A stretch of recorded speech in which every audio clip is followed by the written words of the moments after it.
मेरा साया, मेरे महबूब, वो कौन थी, आप आए बाहर आए जैसी दर्जनों सुपरहिट फिल्मों में नजर आई साधना की आज 82वीं बर्थ एनिवर्सरी है।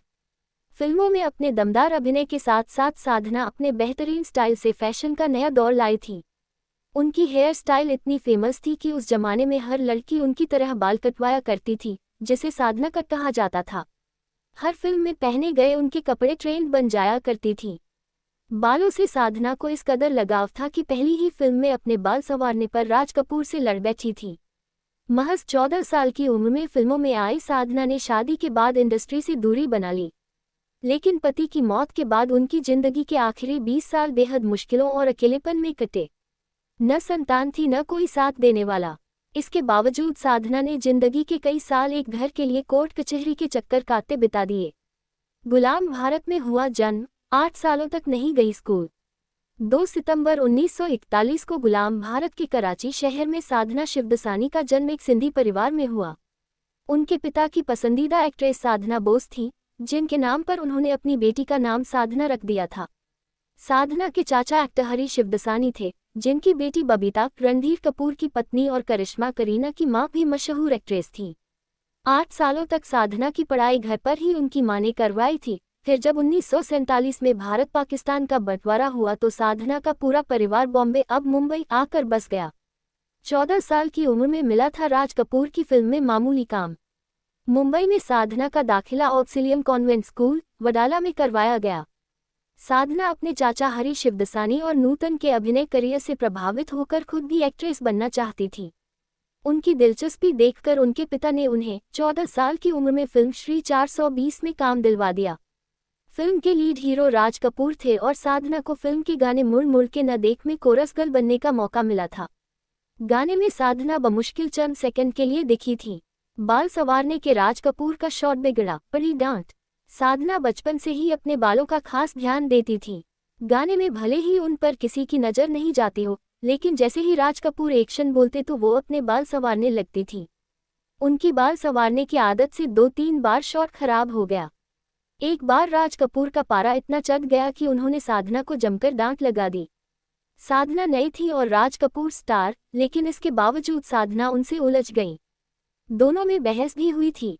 उन दोनों में से शायद ही किसी ने सोचा होगा कि आगे जाकर साधना की हेयर स्टाइल पूरे देश में मशहूर होने वाली है। कुछ सालों बाद साधना की चचेरी बहन बबीता राज कपूर की बहू बनी। उन्होंने रणधीर कपूर से शादी की थी, जिससे दोनों रिश्तेदार बन गए। श्री 420 फिल्म में काम करने के बाद साधना को कोई दूसरा काम नहीं मिला। उन्होंने स्कूल की पढ़ाई पूरी करते ही आर्ट्स डिग्री हासिल करने के लिए जय हिंद कॉलेज में दाखिला ले लिया। अभिनय में रुचि थी तो वो कॉलेज में होने वाले प्ले में बढ़ चढ़कर हिस्सा लेती थी। घर की आर्थिक स्थिति बिगड़ी तो पढ़ाई छोड़कर करने लगी नौकरी। साधना एक हीरोइन बनना चाहती थी, लेकिन घर की आर्थिक स्थिति ठीक न होने पर उन्होंने कोलाबा में एक टाइपिस्ट बनकर काम करना शुरू कर दिया। उनका आधा दिन कॉलेज और आधा दिन नौकरी में गुजरता था। नौकरी और पढ़ाई का तालमेल बैठाना मुश्किल होता चला गया तो कुछ दिनों बाद साधना ने पढ़ाई अधूरी छोड़ दी। ₹1 देकर प्रोड्यूसर ने दी थी फिल्म। साधना नौकरी में व्यस्त हो गई कि तभी उनके पास एक प्रोड्यूसर आया।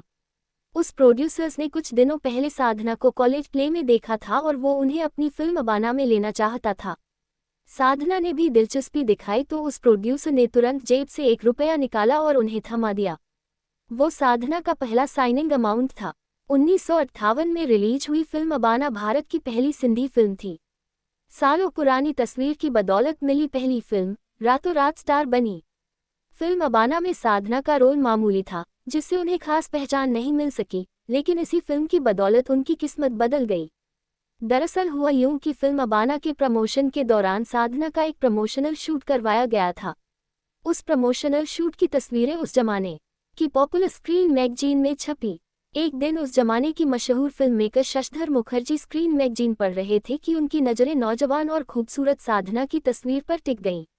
न जाने उनके मन में क्या आया होगा कि उन्होंने साधना का पता लगाया और उन्हें अपनी एक्टिंग स्कूल में एक्टिंग सीखने बुला लिया। उसी एक्टिंग स्कूल में शशधर मुखर्जी का बेटा जॉय मुखर्जी भी एक्टिंग सीखता था। शशधर मुखर्जी ने साधना को अपने बेटे जॉय मुखर्जी के साथ फिल्म लव इन शिमला से हिंदी फिल्मों में लॉन्च करने का फैसला किया। उस फिल्म के लिए R.K. नैयर को डायरेक्टर चुना गया, जो उससे पहले असिस्टेंट डायरेक्टर हुआ करते थे। ऑड्री हेपबर्न से प्रेरित थी साधना की hair style. Director R.K. Nayyar Hollywood actress Audrey Hepburn के प्रशंसक थे। उन्होंने ऑड्री से इंस्पायर होकर साधना के लिए फ्रिंज हेयर स्टाइल फाइनल की, जो फिल्म में देखी गई थी।